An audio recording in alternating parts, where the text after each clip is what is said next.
Music నచ్చలేదనో వేరే సినిమాలో బిజీగా ఉన్నాడనో ఇలా రీజన్ ఏదైనా మ్యూజిషియన్లను అలవోకగా మార్చేస్తున్నారు మన ఫిల్మ్ మేకర్స్.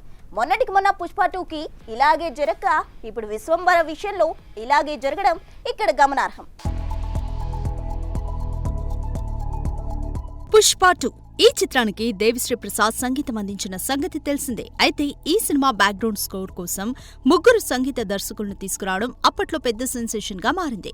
మరి దేవి బిజీగా ఉన్నాడో లేక చేసింది నచ్చలేదో తెలీదు కానీ తమన్, అజనీష్ లోక్నాథ్, శామ్ సిఎస్ లాంటి మ్యూజిక్ డైరెక్టర్లతో బ్యాక్గ్రౌండ్ స్కోర్ చేయించింది చిత్ర యూనిట్. అయితే వీరిలో తమన్, అజనీష్ లోక్నాథ్లకి క్రెడిట్ ఇవ్వలేదు. కానీ Sam CS additional music director అంటూ స్పెషల్ గా మెన్షన్ చేయడం విశేషం. ఇక శామ్ కూడా మాట్లాడుతూ బ్యాక్గ్రౌండ్ స్కోర్ లో 90% వర్క్ నేనే చేశాను. కొన్ని కీలక సన్నివేశాలకు దేవి స్కోర్ చేశాడని, అలాగే దేవిశ్రీ ప్రసాద్ ఇతర ప్రాజెక్ట్స్ లో బిజీగా ఉండడం వల్ల తన దగ్గరకు ఈ ఛాన్స్ వచ్చినట్లుగా చెప్పుకొచ్చాడు. కానీ దేవి బ్యాక్గ్రౌండ్ స్కోర్ నచ్చకే శామ్ కి ఛాన్స్ వచ్చినట్లుగా అప్పట్లో వార్తలు గట్టిగానే చక్కర్లు కొట్టాయి.